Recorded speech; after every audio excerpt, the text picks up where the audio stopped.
रहता था। और जैसा कि विज्ञान हमको बताता है कि चूंकि कमांड दिया जा चुका होता तो धड़ बिना सर के नाचता रहता था और लोग तालियां बजाते थे। तो इस पूरी इस घटना पर जो है अहमद फराज का शेर है। दो शब्द समझ लीजिए तो आसान रहेगा, वैसे आपको सबको पता ही होगा। रक्स जो है वो नृत्य को कहते हैं रक्स, और बिस्मिल जो है गुलाम को कहते हैं।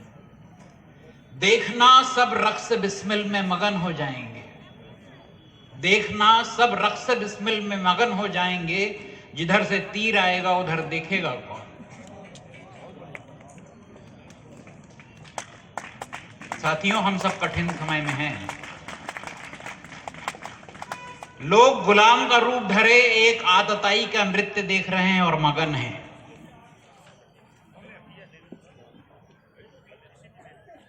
तीर आकर हमारे प्रगतिशील मूल्यों को, हमारे जीवन मूल्यों को लगातार धराशायी कर रहा है, उनके धड़ को सर से अलग कर रहा है, और हम सब लोग मगन हैं, तालियां बजा रहे हैं। है ना? वैज्ञानिक सोच पर पोंगापंथ और रूढ़िवाद हावी हो रहा है। कितने शर्म की बात है कि हमारे देश का मुखिया कहता है कि नाली के गैस से चाय बन सकती है। बादलों में छिपकर, राडार से छिपकर हवाई जहाज जा सकते हैं। ग्लोबल वार्मिंग कुछ नहीं है, हम बदल रहे हैं, दुनिया नहीं बदल रही है। और वो हवा से ऑक्सीजन पैदा करते हैं, पानी पैदा करते हैं। आर्थिक विकास का पूरा मामला जो है वो पूर्व वक्ताओं ने बहुत विस्तार से उसके बात कही, मैं बहुत नहीं कहूंगा, पर पूरी अर्थव्यवस्था जो है वो एक तरफा हो गई है। पिछले 6 से 7 वर्षों में 24 करोड़ लोग वापस गरीबी रेखा के नीचे चले गए हैं। ऐसी सारी नीतियां जो गरीबों के लिए थी, गरीबों के हक में थी, उसका इन्होंने संसद में खड़े होकर मजाक उड़ाया है। ऑक्सफैम की रिपोर्ट का जिक्र हो चुका है। 5% लोगों के पास इस देश की 60% पूंजी है, और जो नीचे से सिरे से शुरू होते हैं उन 50% लोगों के पास देश की सिर्फ 3% पूंजी है। यह ऑक्सफैम की रिपोर्ट कहती है। यह हमारी अर्थव्यवस्था है। पूंजीपति, अरबपति बढ़ रहे हैं और साथ में गरीब भी बढ़ रहे हैं, खाई बढ़ रही है।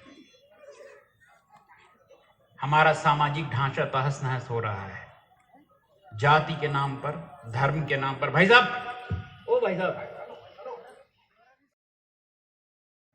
नहीं वही ईश्वरी बोला, वही दोनों बोले ना। हर तरफ भय का वातावरण है, हर कोई डरा हुआ है, और सबके पास डर के अपने अलग अलग कारण हैं। बोल तो अच्छा रहा, नो डाउट। जब फांसीवाद आता है, जब तानाशाह आता है, तो ऐसे ही वातावरण बनते हैं। हर व्यक्ति के पास डरने का अलग कारण होता है। लोकतंत्र में लोकतांत्रिक संस्थाओं के जरिए ही लोकतंत्र को कुचला जा रहा है। चुनाव आयोग चुनाव का काम नहीं करता, निष्पक्ष चुनाव करवाना उसका काम है, वो नहीं करता। सीबीआई निष्पक्ष जांच नहीं करती। ईडी और आईटी और तमाम तरह की संस्थाओं का दुरुपयोग किया जा रहा है, कभी अपने राजनीतिक फायदे के लिए और कभी अन्य कारणों से, जो कारण आर्थिक भी है। लोकतंत्र की अगर बात करें तो लोकतंत्र तो, या हमने पद्धति चुनी है लोकतंत्र, वो क्या करता है? वो नागरिक को निर्भय बनाता है, अभय बनाता है। और अभय तो 5 तत्वों से मिलकर बनता है। अभय कोई अकेला खड़ा हुआ तत्व नहीं है। त्याग, करुणा, नीति, समता और उम्मीद, इन 5 तत्वों को मिला दें तो अभय बनता है, और अभय लोकतंत्र से आता है। आज अगर आप समाज को देखें तो हमको लगता है कि ये 5 तत्व जो हैं वो विचलन के पथ पर हैं। त्याग की भावना समाज से हो रही है लगातार। हर व्यक्ति उम्मीद कर रहा है कि मेरा पड़ोसी ही त्याग कर देगा। करुणा जो मूल तत्व है, बल्कि उसके लिए अंग्रेजी का बहुत अच्छा शब्द है एम्पैथी, समानुभूति। अच्छा ट्रांसलेशन नहीं है पर एक शब्द है समानुभूति। दूसरों की पीड़ा को अपनी पीड़ा समझना। एक समाज हमारे पास था जो उपन्यास पढ़ता था प्रेमचंद का, तो होरी और धनिया को अपने करीब पाता था, उसकी पीड़ा में अपनी पीड़ा को शामिल कर लेता था। एक उपन्यास के पात्र से अपने आप को जोड़ लेता था। हम अपने जीवित पड़ोसी के साथ अपने आप को नहीं जोड़ पा रहे हैं, उसकी पीड़ा को हम महसूस नहीं कर पा रहे हैं। समाज को देखिए तो लुम्पनाइजेशन बढ़ा है, लगातार बढ़ा है।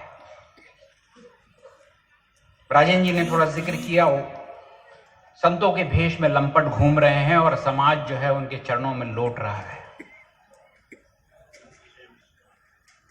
शर्मनाक है। राजनीति में भी लंपट तत्व घुसे हैं, पत्रकारिता में भी घुसे हैं, नौकरशाही में भी घुसे हैं। समाज का पूरा एक तरह से पूरा लुम्पनाइजेशन हो ही रहा है।